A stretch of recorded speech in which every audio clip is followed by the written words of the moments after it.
Final term getting underway at the SCG. The Swans leading by a mammoth margin of 86 points.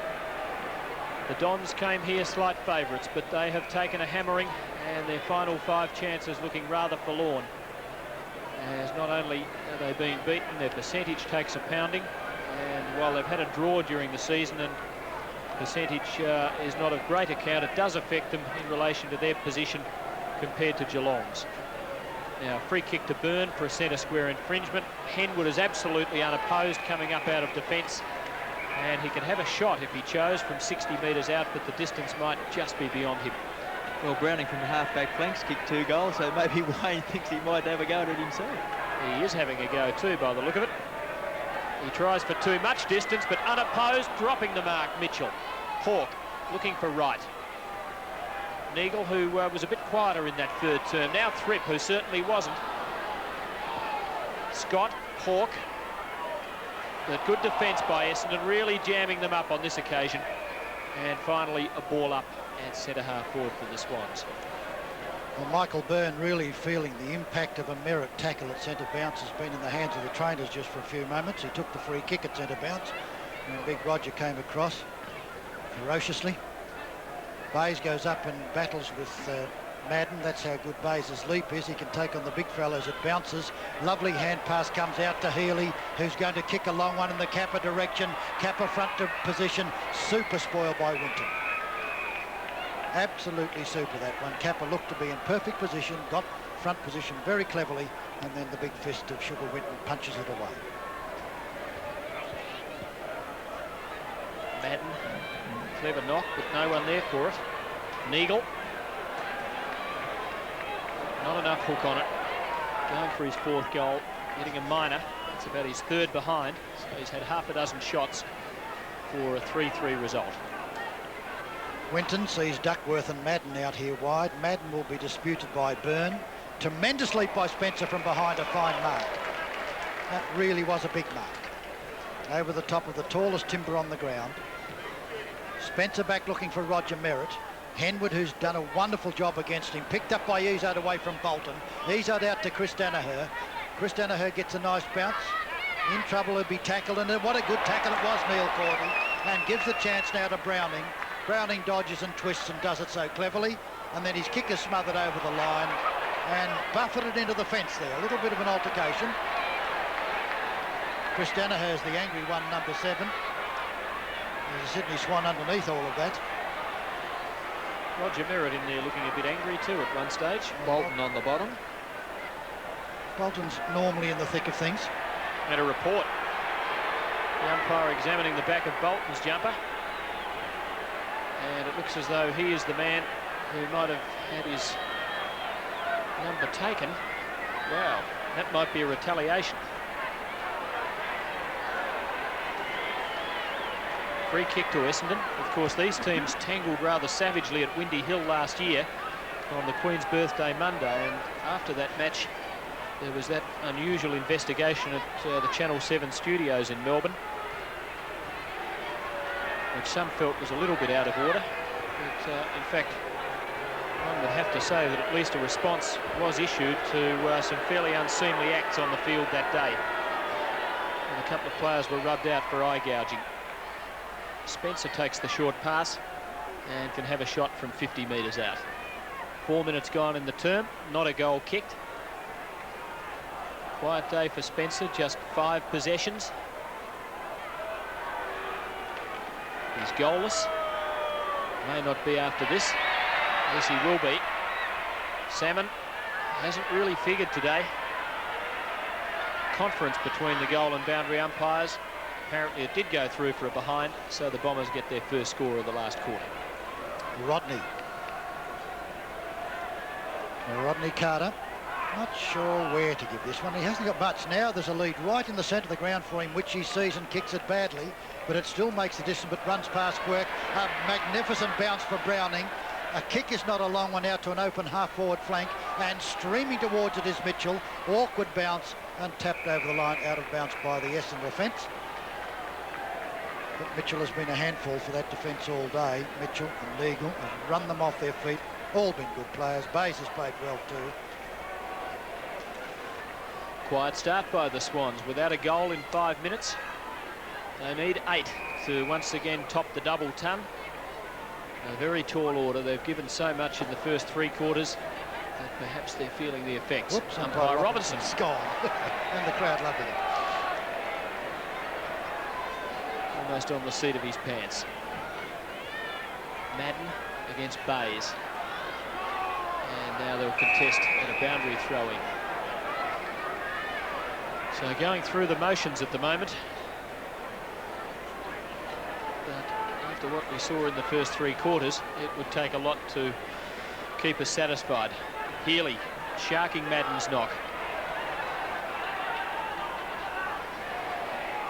Johnston. Thrip. Inside 50 metres. Scoring chance for the Swans. He'll kick from just outside the 50-metre arc, so the distance will really test him. And he's shown all the skills today, and we'd have to give him a chance. He's kicked 2 goals from out on the wing. It's just offline, plenty of distance. And the Swans get their second behind of the quarter, but still haven't kicked a goal. 20 possessions for him. Here comes Winton. Winton kicks down where Scott's got the chance. Oh, pulled head off is there against Simon Madden. Here comes the dashing Bolton. Bolton left foots it down. Tony Morwood behind, and there's 2 of them there. Hawke. Well, did he take the mark? Did he have first possession? It's been paid, I suppose that's the main thing. But it might have came off the hands of Morwood. It could well have, Kevin, couldn't it? His first touch, Morwood. Paul Hawke is really a wonderful mark for someone who spends most of his time on the ball. And I guess, Kev, is what we were saying coming up on the plane. If you've got a good ruck rover, you expect him to be able to take a good mark as well. Well, I think it's an important part of being a top ruck rover. But Hawke, we've mentioned before, he's got tremendous skills, and I suppose marking is just one of the skills. Let's have a look here. Yeah, no, I think it's fair to say that Hawke got his hands to that ball quite clearly. Well, that first goal of the last term took 7 minutes in coming. Swans needing 7 more to kick the 200 for the 2nd week in a row. Bad bounce. Byrne running onto it, but can do no business. Again, the Swans win it out of the centre, but well taken by Danaher between centre half back and centre. Depressing day for the Essendon stalwart and captain. Wouldn't be enjoying this at all. Kicks towards Merritt, who would be enjoying it less if that's possible. Keane under pressure. The error forced. Henwood the big thump on. And 3 Swans running onto the ball if it'll stay in for them, which it does. First one there is right. Chip pass. Oh, Hawke ran under it. Misjudged it hopelessly. Possibly lost it in the sun. Clark, but Mitchell. Now Neagle, who was dynamite in the first half, goes backwards. Long shot from Tui is touched through for a behind. And the Swans cracked the 160 mark. I think it's pretty fair to say that Hen would be one of the best centre-half backs in the league now, Kevin. Well, over the last 2 or 3 weeks, Doug, he has become a very steady player, and certainly he's made very few mistakes. And I think he said himself when he was selected for WA that he had prided himself on the fact that he'd only had a couple of goals kicked against him in 6 or 7 matches. Well, a very aggressive player, a player that'd be quite frightening to play against because he really is a big, wild leaper. And he can hurt. He can hurt when he sometimes doesn't even mean to hurt you. Here comes Browning. Browning's kicked down towards the half-forward line. Over the back. Nobody at home except Mr. Morwood. Awkward, high, floating punt. And Tony Morwood stood supreme. 3 players ran underneath it. And Morwood's got the chance now to shoot for goal. And in this mammoth score, this classical half-forward flanker hasn't yet notched a major. He has... No, he's not going to either. Didn't even spin as a drop punt, Doug. And speaking to him several weeks ago, he said he's been very disappointed with his kicking this year, where he just really has lacked accuracy and it just hasn't been coming off the boot correctly. The Swans have got the numbers. Spencer was the target for Essendon. Healy.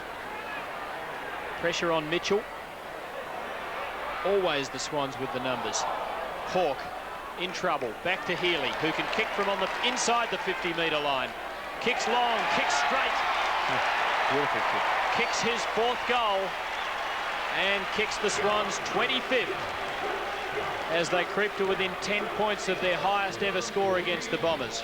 Well, he's all class, isn't he, that Healy? Well, he's the best ruck rover in Australia. There's no doubt about that. Kicked 77 goals for Melbourne one year, and that's the way he did it, standing beside Jacko. I don't think there's any doubt they'll get those 10 points, by the way, Tim, for what it's worth. Will they get the 33 for the 200? 2 weeks running, that would be a phenomenal performance, especially with Essendon as the second opponent. Byrne to do battle with Madden. Madden wins it, can't find a rover. Merritt fights hard, great smother Scott. Byrne clever, Mitchell super. Bolton can have a long left foot for goal, and Bolton will make it. Oh boy, that was nearly the best one of the match. A thumping left footer, and not one Essendon player touched it from the centre bench. But have a look at the terrific hand pass straight out to Bolton. Once again, the players always have someone going by. And after being reported, that's a bit of a high there for David Bolton. As you see Kevin Walsh off the field, and sitting on the bench also Peter Francis. I'm certain they'll get that club record victory now, Kev. They need one more goal for it, and the 200 a distinct possibility. And just to illustrate how phenomenal a performance that would be, up until their 200 last week, only 14 scores of 200 or more had been kicked in VFL history. Now, to do it twice in 8 days is some performance. They haven't done it yet. We're 12 minutes into the last quarter, and they still need 5 goals, but it's quite possible. They've scored so freely today. Ball up at centre-half forward, and I'd really love to see it happen. They deserve it. It's been a great performance, and even though the match is all parcelled up, they're 107 points in front. It certainly keeps it interesting to see that as a target. Here's Browning, 75 metres out. Great hook shot. Capper under it. Well, I think Brian went to sleep then, because that was a long kick. It travelled about 60 metres. Capper left him, and he finished up about 10 or 12 metres behind. He just didn't read it at all. Courageous mark. Took it on the chin from Hurd. Wears the biggest mouthguard in VFL football, though, and the smallest shorts. Coming in for number 5, and the team's 27th.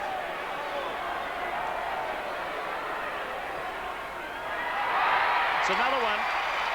It's their biggest ever score against Essendon, and they creep to within 4 goals of the 200 mark, and Kevin Sheedy must be wishing he was back in Melbourne. And the record score against Essendon's just been posted on the big electronic board at the SCG, and hence the round of applause. And just looking down into the coach's box from here, we're directly above Tom Hafey and Ron Thomas, and Ron Thomas just let out a terrific cheer and clapped his side very, very loudly. Tom Hafey just picked up his telephone. And Capper's 78th goal it was. Here they go again through Scott.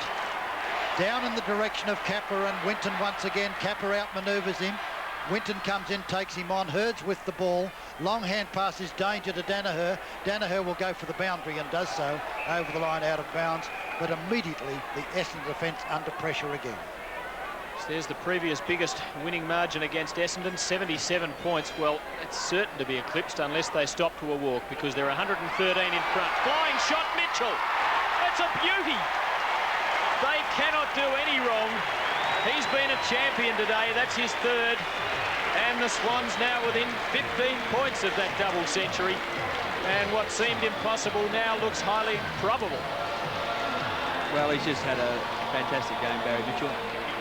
He has been best player on the ground. It's pretty hard to be best player on the ground when your side's booted 28 goals, because there's so many players, but even with so many good players around him, he has been quite outstanding. Yes, Kev, agreed. Clearly the best. He said last summer he's going to practice a lot so he can kick more goals. Well, he's getting more kicks and more goals. Morwood stays down. Morwood gets a shark from by Izzard. Izzard walks cleverly on half-back flank, tries a short one into the centre of the ground to Cunningham. Cunningham out wide to Bill Duckworth. Duckworth brushes the tackle away and drives a long one straight to Neil Cordy. Nobody home. And Salmon runs into Hawker. Well, how's that? Look out, Neil, you're caught. Rod Carter's going to get him out of it. takes it out wide, pursued by the two big fellows. Carter be wise to send to the boundary line. Merritt stops it from the angle, kicks it, and Henwood's there. They cannot do a thing right. Henwood now steadies, kicks it nice and short out to Toohey. Toohey hasn't got much to kick to, actually. That's why he played on and hand passed. Hawke, a very clever player, quick to Browning. Browning onto the left foot. Look out, Mitch, you'll be caught. Bolton will be caught too. Takes it. Clever, very clever to Scott. Scott drives for Kappa. Kappa dives. Oh, he almost took the mark of the match. Left foot, out to right. Great football, through it goes. Well, Kappa's only kicked 5 in a mammoth score, but what a valuable spearhead he's been. Well, that was sensational. Look at this. This was nearly the mark of the year, I reckon. Look at that. Nearly held it. I tell you what, could have nearly played it. Dropped it as he hit the ground. It was a fantastic effort, but look at the recovery here. And even though we can't see it on the screen, actually Tom Hafey then just dropped his telephone and applauded very, very loudly. Because look at that. I mean, I tell you what, you've nearly got to pay that. I think it's his elbows hitting the ground might have made it bounce out. We've seen him go up vertically, but I think that's the first time we've seen him go horizontally. They've kicked 6 in this final quarter, and remember that they hadn't kicked a goal 7 minutes in. We're now 16 in, 6 in 9 minutes to the Swans. It is one-way traffic in the extreme. Keane, a scrambled kick for the Bombers, who surely must kick a couple to save themselves from total embarrassment and humiliation, but the way they're going, they won't. Henwood like a bull, in a china shop perhaps. Hurd held, penalised. Free kick to Paul Hawke behind the centre of the ground. The Swans 29-17, 191, and for the second week in a row headed for a score in excess of 200 points. Cordy now, who made a mistake when he played on a few minutes ago and won't make the same mistake twice. Kicks long, bays the target at half forward, swamped. Mitchell, but a free kick to Johnston, held when not in possession, and the Bombers get off the hook. 17 minutes down, and let's hope the Swans can kick those 2 goals they need for the 200. They ought to give this ball to Mitchell after the match. Here comes Glenn Hawker. Kicks towards the centre of the ground. Nicely taken. Johnston to Danaher. Danaher out wide. Flood. Keane. Keane's got lots of time and kicks it straight to the Swans.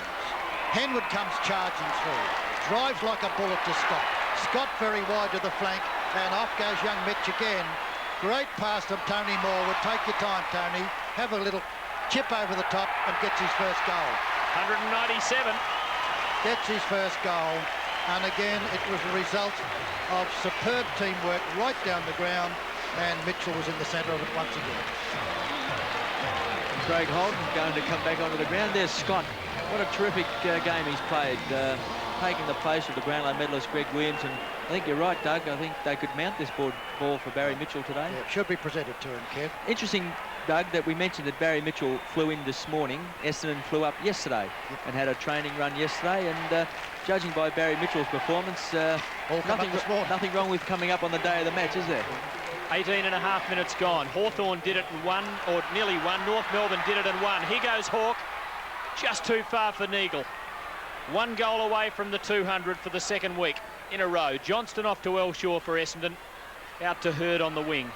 And if the Swans can keep this rate of conversion up, they've kicked 7 in about the last 11 minutes, they might really kick one of the all-time high, like in the top 4 or 5. Healy off the ground for the Swans. Essendon in attack.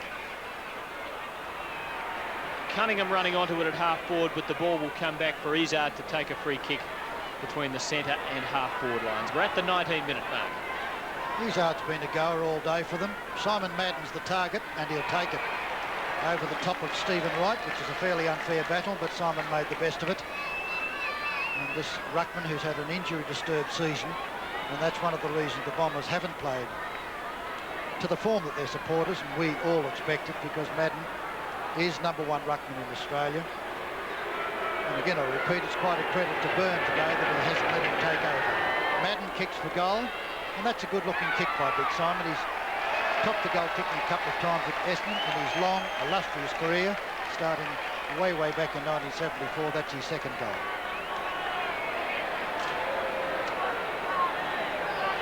One of the few times they've actually been forward of the centre. Certainly one of the few times they've actually got the ball down into their forward area in this last quarter. We're at the 20-minute mark. 197 plays 72.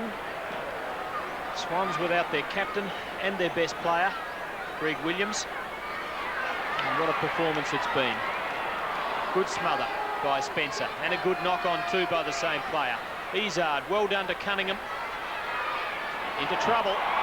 There's no getting out of it. Holding the ball, and away go the Swans. Browning from the centre line now. Long, Kappa sets himself from behind Danaher. Where are the scouts? There's one, Mitchell. And Holden. Hamilton lunging for Essendon. Johnston the hand pass out. Still a chance for the Swans. Right, backwards. And Scott, who is a lovely long left foot kick, will have a shot from just outside 50 metres.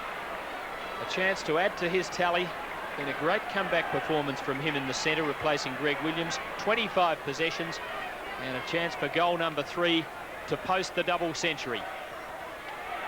It's long. It is straight. And for the first time in VFL history, consecutive double centuries to any team. And the Swans club record eclipsing the 201 they scored against the Eagles last week.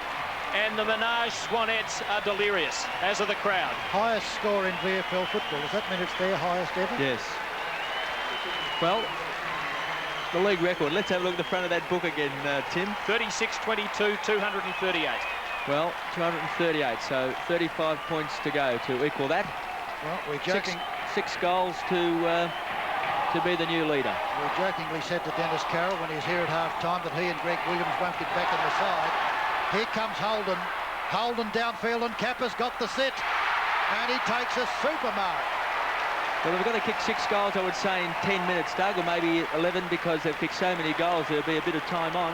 If he kicks this, they'll only want 5. Well, Kappa, who throughout the season has had a conversion rate of about 63%. His arch opponent, Lockett, about 70%, but Kappa, point-blank range, comes in to shoot for his 6th goal, and they're all been richly deserved today, Warwick Kappa. No doubt about it. And for the season, he's kicked 79. So the century looks a really, really big opportunity, or big chance for Kappa. I'm saying that they're the first team to ever kick 2. It's a great mark too, isn't it? Typical spectacular fashion. First team to kick double centuries in consecutive weeks. They're the first team to ever kick 2 double centuries in a season. In a season. But more to go. They might do another one next week. They'll spoil the system if they do. Well, even though it's been one-sided, I think that most people would enjoy watching a side play virtually at its maximum. They've kicked 9 goals, 4 in this last quarter. So it's 10, 8 and 9 in the second, third and fourth quarters. An unbelievable performance, and they just can't do any wrong. Tui to half forward. Danaher almost. Holden. Kappa starts to lead. At the back, Mitchell. He's missed it. Have to drop him next week, that Barry Mitchell. That would have hoisted them to the 5th highest score in history had he kicked it. I suppose you can miss through fatigue, can you, Doug? His legs falling off. Or boredom. Outside. Nobody at home except Thrip. But Kappa competing so well at full forward gives the little men a wonderful time. Always there for the crumbs. It'll hit the ground when Kappa's there. They won't mark over the top of him. This time he doesn't even go. 2-1 against him. Nice mark, Paul Hamilton. Been a good defender. Oh, what's he done? He kicked into Kappa's back. Out wide he does with a hand pass. Short from Elshaw to Terry Danaher. Terry Danaher's off.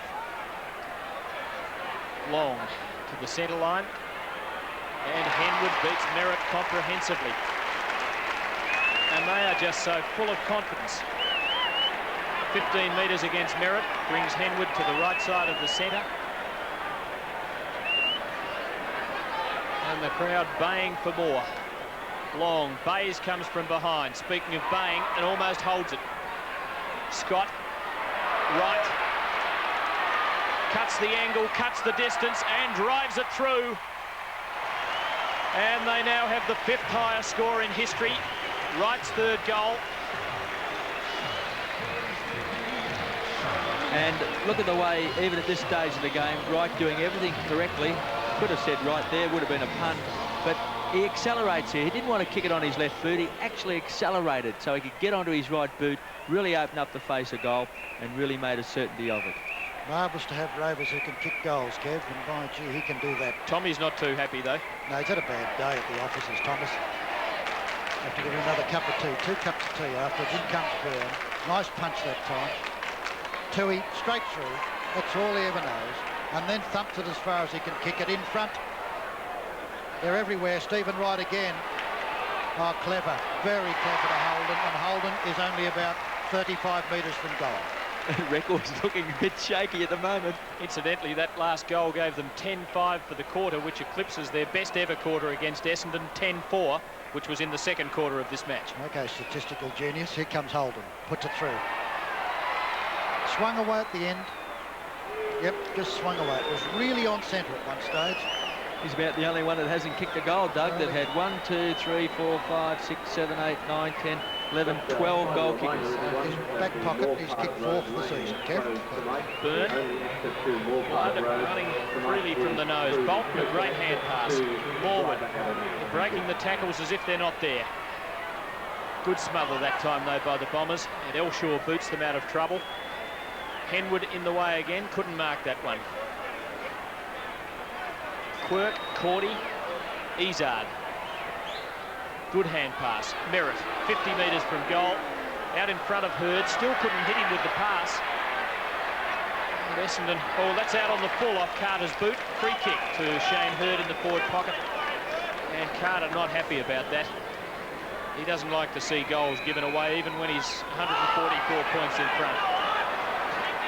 Now Keane, a chance to kick a goal from 35 metres out, and the angle reduced slightly by that inward pass. At the end of that exciting first quarter, Tim, I think we said what a fantastic contest it had been. Since then, the Swans have kicked 28 goals to 6. It's unbelievable.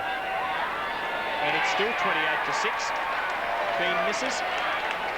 Sheeds probably isn't looking at the footy. He's looking down his nose at it anyway. Tell you what, he's looking sour, and I can well understand it. Carter straight down the centre, looking for Quirk. Keane spoils him and spoils him very well. But here comes Hawke. Across to Scott is brilliant. Scott can shoot for goal. And he's off direction. Well, Brett Scott, who's only played 1 match for the season, and in that match had 1 touch. He went off injured. Wonderful return. He's had an injury-studded career.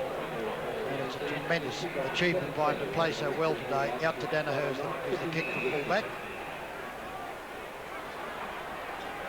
And the Essendon captain must really be hating this. There's the acting Swans captain, who would be loving it. With his career hanging in the balance, came off the interchange bench and has been an excellent player. Right, the chance. He's got it. He wasn't really in position as that ball headed towards him, but he was the one who wanted it. The Swans running at it with such confidence at the moment that it's finding them with radar precision, and a chance to hoist the Swans higher on the all-time list. It's a good kick. 8 last week, 4 this week, and the Sydney Swans now have the 3rd highest score in VFL history, behind Fitzroy in 1979 and Hawthorn 225 last year. And he's kicked 3 goals this quarter. And 24 for the season, just to finish the whole statistical analysis. 12 in 2 games, Doug. And there he goes. 14 kicks, 2 marks. Stephen Wright was one of the originals who came up here from South Melbourne when the club was tattered and torn. And he's seen success. It's wonderful. Here comes Scott again, the long left foot. And Kappa's behind. Up he goes and almost took it. Winton nicely done in front. Very strong football. Gets his kick out of danger and directs it very well. Out to Keane. Keane on half-back flank, grandstand side. Gives it across to Danaher. Terry then steadies to Hawker. Hawker's got nobody to give it to, but eventually the running Winton lost a wonderful opportunity. Madden gets it taken away. Hawker fights for it. Madden out wide. They're doing it the hard way. Winton follows on, does the full-back. and he can't take a trick. The free kick's against him, and guess who? Mark Browning, the half-back flanker, and he ought to kick it on quickly, which he does. Stephen Wright hasn't got anyone within 30 metres of him. Now he has. Quickly across to Hawke. Hawke dodges back to Wright. Wright can have a shot for goal. Doesn't make the distance. A poor kick. Winton traps it beautifully. In lots of trouble. Tons against him. Wright again. Shoots for goal and puts it through. Second highest score in history now. 4 for the quarter to Stephen Wright. 5 for the match. Well, there's got to be a bit of time on because they've kicked so many goals. 2:30. Let's have a look at the front of that book again, Tim. They need 9 more points for the biggest score ever. Now, I must point out that we're coming up to Sports Arena time at 5 o'clock. Under the circumstances, we've got to stay with this broadcast. But once the match ends, we'll be bailing out and joining Charles Slade with Sports Arena. But history in the making here. The Swans needing 2 more goals for a record all-time score in VFL football.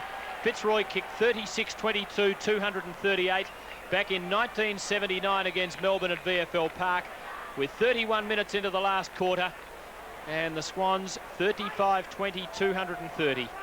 Time might just beat them. We've crossed 31 minutes, but they've been scoring so freely, you never know. They've kicked 12 goals in this last term, and here they go again. Hamilton overrunning it. Push in the back, no, play on. And the Bombers out of defence, Keen off half-back. I wonder how many volunteers would be to interview Sheeds after the match. Out it comes to Chris Danaher. Chris Danaher to Elshaw. Oh, look, they cannot do a thing right. Tony Morwood held it a long time. He could not find anybody to give the ball to. And then Elshaw got out of trouble, sent a short one across to Hawker. Hawker's caught by Wright, breaks away from him, caught with a second tackle, and here they go downfield again. Tony Morwood can run and run if he wants to. Now he steadies, 50 metres out, open goal, and he's done it. He has done it with a super kick, and Morwood second. He's second for the quarter, and, well, 2 points to equal and 3 points to hit the front. It's a performance worthy of a new VFL record today. We're beyond the 32-minute mark. 32.25 minutes have gone, but they have kicked 13 goals in this quarter. Well, that must nearly rank as a record in itself. Well, it is, for but one I just quarter. am too excited to find that one in the record book. It's Stephen Rogers, your complete book of VFL records has been an absolute saviour today. The whole lot have been broken in one day. 1 goal to break the record, and they've probably got about a minute to do it. And Scott out of the centre, up towards Wright at half forward, and Thripp. Still a chance. Thripp under pressure. The big swinging hook shot. Kappa's underneath it, and Morwood. And they spoil each other, and a throw in the forward pocket. Well, that's part of the play that Tom Opie has been disappointed about, that Kappa and Morwood often fly together, and maybe it might have cost him a record on that occasion. Simon Madden punches it straight out of bounds. Because there was a great opportunity there, wasn't it? A bit of talking. And differences from the VFL match of the day. For example, it's often first in, best from the first quarter. We can take you up now and join our commentators Tim Lane, Doug Hayward and